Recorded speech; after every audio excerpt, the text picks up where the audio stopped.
The third dysfunction, and many of you have seen this probably in your organizations before, is a lack of commitment. There's no buy-in. You as the leader are headed a certain direction and your followers are very half-hearted at best. There's just a lack of commitment and buy-in to the vision or the mission of the leadership. How do you address that? Number one, you can end meetings by doing a quick recap of what we've talked about, decisions that we've made, and responsibilities. Who's going to carry this ball forward and what's their deadline? What's the decision, the responsibility, and the deadline? So for one thing, it's hard for people sometimes to buy in because they don't fully understand the vision or the mission. So you want a lot of clarity.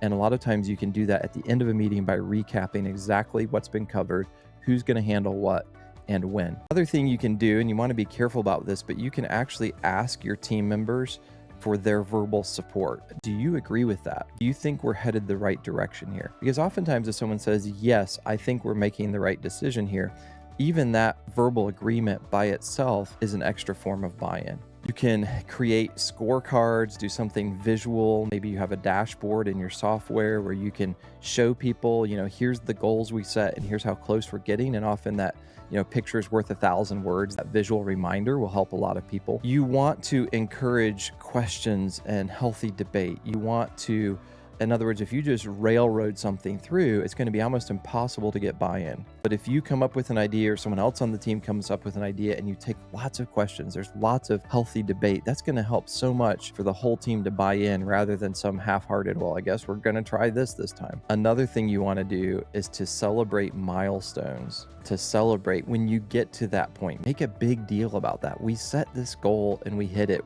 We had this KPI and we made it. By God's grace, we got there. Make a big celebration of that. That will encourage them the next time to really work towards hitting that goal. You want your team to buy in. You're all working together on this. Matthew 5:37 says, let your yes be yes and your no be no.